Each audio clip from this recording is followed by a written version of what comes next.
Hai, welcome back to my YouTube channel. Aku Steven Adrian, aku adalah seorang farmasis. Hari ini aku akan menjelaskan sebuah topik kepada kalian, yaitu ini RH Skin Barrier Face Moisturizer for Dry and Sensitive Skin with Ceramide Complex, PHA, dan Betaine. Nah, sekarang aku akan menjelaskan ingredients listnya kepada kalian dulu. Kemudian aku akan menjelaskan pengalamanku bagaimana menggunakan produk ini. Nah, klaim dari produk ini adalah diformulasikan khusus untuk kulit yang sensitif dan cenderung kering, mampu untuk memperkuat skin barrier, mampu untuk memberikan kenyamanan dan mengurangi kemerahan pada kulit. Itu klaimnya sih. Oke, sekarang ingredients listnya. Untuk ingredients keempat, dia mengandung betaine atau nama lainnya adalah trimethylglycine, merupakan sebuah hydrating ingredients dan dia sebagai humectant. Yang artinya apa? Dia tuh mampu untuk mengikat kelembapan pada kulit dan dia tuh mampu untuk menahan kelembapan tersebut. Nah, serta dia juga mampu untuk menghidrasi kulit kalian, membuat kulit jadi lebih meningkatkan kadar air pada kulit kalian, seperti itu. Kemudian yang ingredients kelima ini mengandung gluconolactone. Nah, gluconolactone itu merupakan polyhydroxy acid. Berbeda dari saudaranya yang berupa AH atau alpha hydroxy acid, di mana alpha hydroxy acid itu kan molekulnya rata-rata lebih kecil ya, sehingga dia tuh mampu untuk penetrasi ke dalam kulit.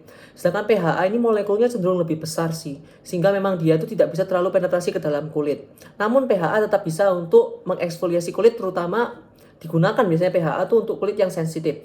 Nah, kemudian mungkin kalian akan bertanya-tanya pada aku, loh, berarti produk ini merupakan sebuah eksfoliator atau sebagai bisa untuk eksfoliasi kulit atau tidak bisa digunakan setiap hari gitu kan ya.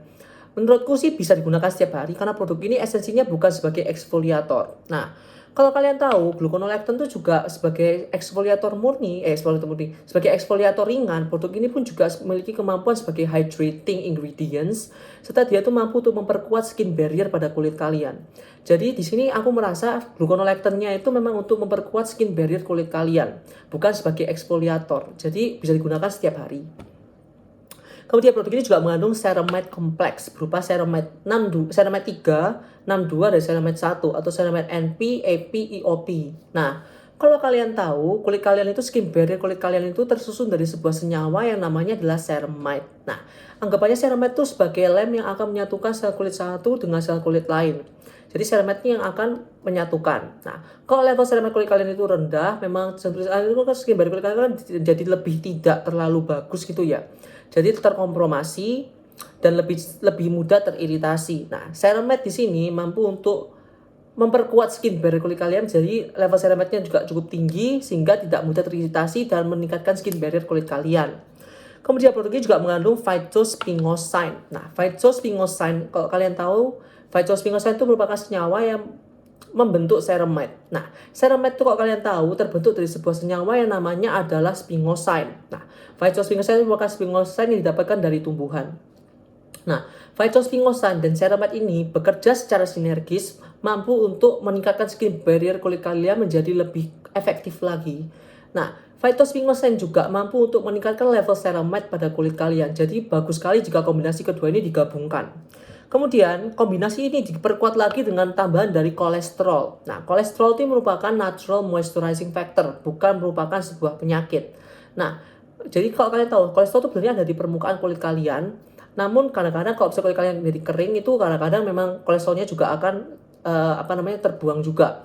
Jadi jika kalian menggunakan ada kolesterol sebagai kalian gunakan secara topikal sebagai natural moisturizing factor, itu mampu untuk mengisi. Kalau kalian tahu kulit kalian itu akan ada garis-garis halus yang tandanya kering ya. Jadi si NMF ini mampu untuk melapisi kembali, mengisi kembali garisan harus yang kecil ini, membuat dia menjadi lebih lembab, lebih tidak kering. Dan ini merupakan cara kerja dari emollient. Jadi esensinya kolesterol merupakan sebuah emollient. Kemudian produk ini juga mengandung niacinamide. Nah, niacinamide di sini atau vitamin B3 itu memiliki kemampuan sebagai soothing ingredients, hydrating ingredients, mampu untuk meningkatkan skin barrier pada kulit kalian, mampu untuk meningkatkan level ceramide pada kulit kalian, mampu untuk even out skin tone, dan mampu untuk meredakan kemerahan dan sebagai antiinflamasi pada kulit kalian. Jadi overall merupakan ingredients yang bagus sekali sih untuk kulit. Nah, kemudian produk ini tuh juga mengandung berbagai macam humectant seperti xylitol glucoside, anhydroxylitol, xylitol, dan glucose. Ini merupakan sebuah gula semua yang memang fungsinya adalah untuk menghidrasi kulit ini sebagai humectant ya, mampu untuk mengikat kelembapan di permukaan kulit, dan dia tuh mampu untuk menahan kelembapan tersebut. Jadi mampu untuk menghidrasi kulit kalian dan mampu untuk meningkatkan kadar air pada kulit kalian. Jadi it's a nice ingredient. Ada juga glycerin, humectant, fatty alcohol, ada cetyl alcohol juga berupa humectant.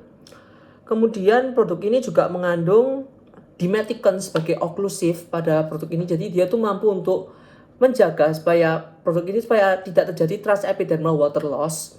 Jadi dia tuh mampu untuk memberi istilahnya dia tuh untuk melapisi kulit kalian sehingga kelembapan yang dari kulit kalian itu tidak menguap keluar atau menguap keluar gitu kan. Jadi dicegah penguapannya oleh lapisan oklusif dari dimethicon ini.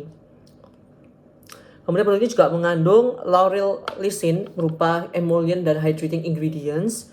Kemudian juga mengandung dipotassium glycyrrhizate. Nah, ini bagus nih. Dipotassium glycyrrhizate atau merupakan sebuah senyawa yang didapatkan dari berupa licorice. Nah, licorice itu berupa akar manis. Nah, dipotassium glycyrrhizate itu memiliki kemampuan sebagai anti-inflamatori yang kuat serta sebagai soothing ingredients yang kuat. Jadi jika kalian mempunyai kulit sensitif, cenderung merah, nah dipotassium glycyrrhizate ini mampu untuk meminimalkan kemerahan pada kulit kalian. Jadi it's a nice ingredient. Kemudian produk ini juga mengandung allantoin berupa soothing dan hydrating ingredients, mampu untuk menenangkan kemerahan dan mampu untuk menghidrasi kulit. Kemudian ada vitamin E berupa tocopherol asetat, ini sebagai pengawet serta juga sebagai emollient.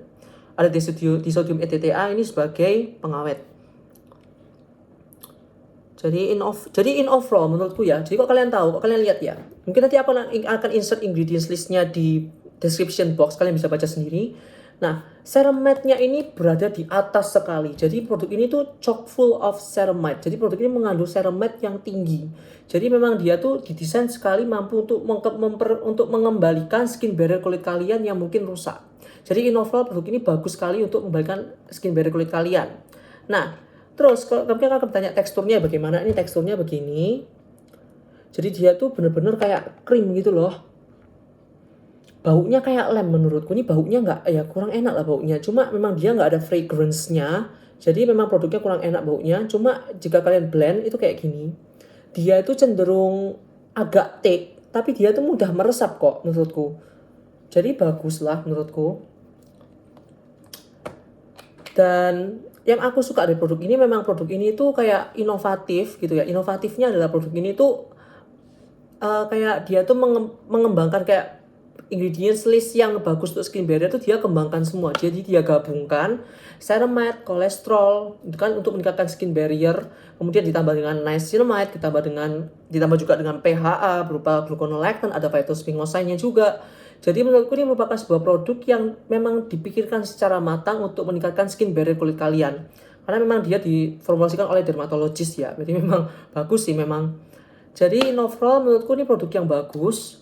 Dan juga kalau di aku ya memang aku bilang produk ini sudah botolnya memang botol ke-1 sih memang.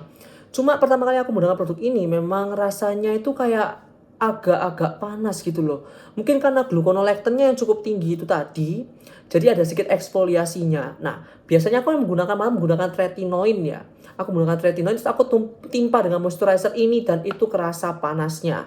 Jadi memang mungkin kalau kalian menggunakan Vitasit kalian jangan menggunakan produk ini sih karena ada eksfoliatornya itu tadi. Cuma karena kulitku sensitif ya, mungkin kalau kulit kalian tidak terlalu sensitif mungkin tidak masalah kalian menggunakan produk ini beserta Vitasit.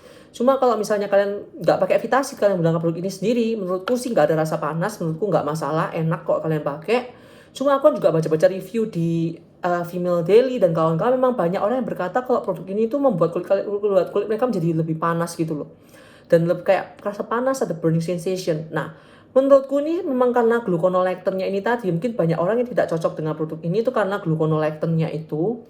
Sehingga memang kulit mereka menjadi lebih kayak kerasa panas gitu loh. Cuma misalnya kalau kalian tidak terlalu sensitif, mungkin kalian mau coba produk ini nggak masalah. Cuma kalau kalian mungkin sensitif sekali, sebaiknya kalian mungkin nggak memakai produk ini sih. Mungkin kalian akan cari produk lain yang mungkin tetap mengandung ceramide, tapi nggak ada gluconolactone-nya. Misalnya ada Topicare plus ceramide atau Ceradan. Itu bisa kalian gunakan. Itu juga bagus soalnya. Jadi, in overall, I think this is quite a nice product. Buat kalian yang kulitnya cukup super sensitif, sebaiknya kalian jangan pakai produk ini. Kalau kulit kalian mungkin tidak terlalu sensitif, mungkin kalian mencari moisturizer yang terjangkau, yang basic, kalian bisa cari produk ini sih. Dan kalau aku beli skor, mungkin aku beli produk skor ini sekitar 7,5 dari 10. Aku cukup suka produk ini, cuma once again aku menggunakan dengan Vitasit, jadi aku nggak terlalu suka sih karena membuat rasanya tuh kayak burning sensation. Cuma lembabnya dapat, skin barrier juga dapat gitu. Jadi aku sebenarnya ya kayak torn apart ya, kayak antara suka dan nggak suka. Ya nggak sukanya karena panasnya itu tadi. Cuma in overall sih aku suka produk ini.